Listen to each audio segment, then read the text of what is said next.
Yo les filles, j'espère que vous allez bien, c'est Alexandre, Super Bowl Fit. On se retrouve aujourd'hui pour une nouvelle vidéo. Est-ce que vous aimez ma coupe de cheveux? Voilà, ça c'est la coupe du confinement. Et ça tombe bien parce que ça fait un peu militaire, voilà, un peu mec viril. Et aujourd'hui, on va parler des fantasmes. C'est peut-être le vôtre, les uniformes par exemple. Je sais que c'est quelque chose qui attire très souvent l'imaginaire. Aujourd'hui, dans cette vidéo, on va essayer de voir ensemble, les filles, qu'est-ce qu'on peut faire quand on a peur d'avouer ses fantasmes. Finalement, c'est intéressant puisque on peut avoir peur de les avouer parce qu'on va se dire, mais il va me prendre pour un fou ou elle va me prendre pour un dingue et elle va partir, elle va avoir peur que je la quitte, j'ai peur qu'elle parte pour quelqu'un d'autre. Enfin, il y a tout plein de questions comme ça qui peuvent se chambouler dans notre tête. Et on va essayer de voir ensemble qu'est-ce qu'on peut faire, quelle est l'approche qu'on peut avoir avec son partenaire pour avouer ses fantasmes. Alors, on n'est pas sûr de le faire. Pourquoi stresser? C'est tout simplement l'imaginaire, le fantasme. C'est quelque chose qu'on s'imagine, c'est une émotion qui fait un peu appel à un interdit, et cet interdit va vraiment être excitant. Ça va vraiment quelque chose qui va entretenir quelque chose chez nous qui va nous exciter. C'est ça un peu le fantasme, de se dire, hey, mais si je faisais ça dans telle situation, avec telle personne, dans tel lieu, ça me procurerait peut-être telle sensation, et c'est excitant. Et c'est ça en fait, c'est le fait de se dire, c'est peut-être quelque chose que je ne ferai pas. Mais je crois que c'est important d'en parler. Et pourquoi c'est important d'en parler à son partenaire? Parce que ne pas en parler, ça va induire une frustration grandissante, plus grande chaque jour, qui va faire que plus vous allez être frustré, eh bien la frustration sera si grande, que ça sera peut-être encore plus grand que si vous ne le faisiez pas, ce fantasme en fait.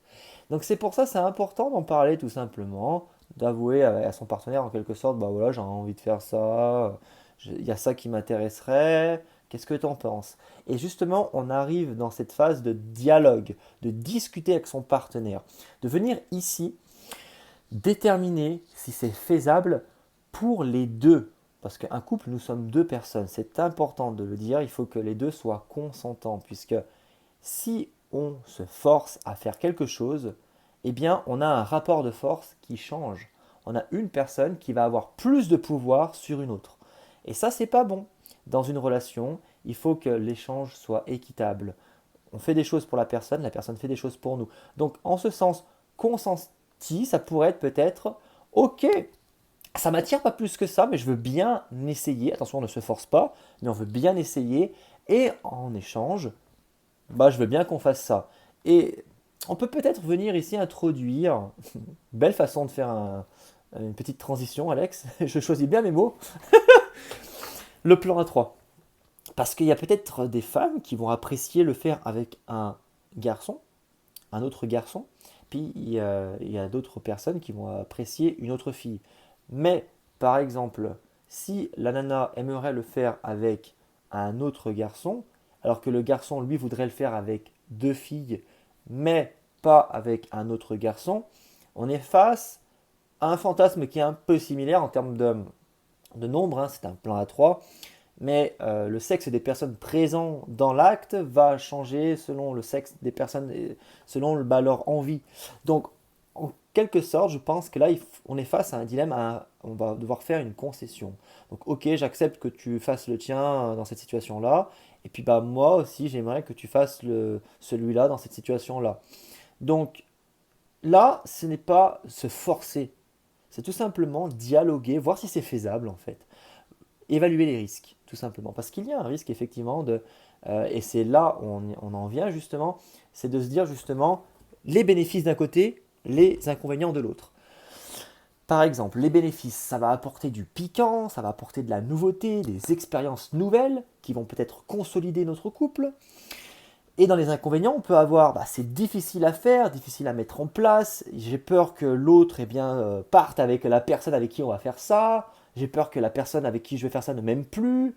Voilà, il y a des avantages, des inconvénients. On ne sait pas vraiment comment la personne va réagir, donc comment notre partenaire va réagir selon la situation, parce que c'est une expérience nouvelle.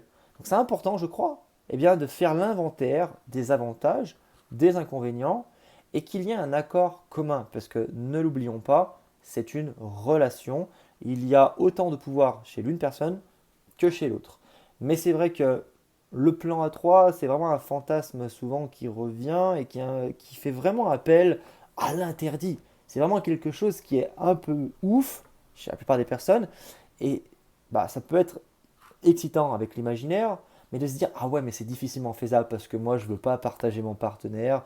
Ou au contraire, parfois, et c'est la limite d'aujourd'hui de ce que je veux livrer comme message, c'est qu'on s'imagine soi-même que c'est impossible, alors qu'en soi, on aimerait que ça soit possible, mais on a peur de se l'avouer à soi-même parce qu'on a peur de perdre son partenaire ou de l'avouer. Donc tout simplement, c'était ça un peu le sujet de cette vidéo. Si vous avez peur d'avouer votre fantasme, je pense que c'est important d'en parler. C'est pas parce que vous allez dire à votre partenaire que vous aimeriez le faire avec une autre personne que ça fait de vous quelqu'un qui n'est pas respectueuse et que ça fait de vous quelqu'un qui est dingue, etc. Non, c'est bien d'en parler parce que dans tous les cas, déjà c'est bien parce que vous n'allez pas tromper la personne. Tout simplement, vous dites ça vous attire. Et après, c'est à l'autre personne d'en discuter, d'en dialoguer. Et encore une fois, peut-être que vous trouverez un terrain d'entente, peut-être que vous allez le faire, peut-être que chez l'autre personne, votre partenaire, ça va attirer justement l'envie de le faire. Et puis voilà, tout simplement. N'oubliez pas, une relation, c'est un dialogue. Il y a autant de pouvoir chez l'un et chez l'autre. Donc voilà les filles, j'espère que cette vidéo vous a fait plaisir. Je vous invite à cliquer dans le premier lien dans la description, télécharger mon guide gratuit 10 étapes, 7 étapes pour devenir meilleur et réussir votre vie. Moi, je vous fais des gros bisous. Dites-moi ce que vous avez pensé de cette vidéo dans les commentaires. Franchement, je vous lis et j'adore lire toutes vos réponses. Je vous dis à demain pour une nouvelle vidéo. Let's go! Libérez la bête.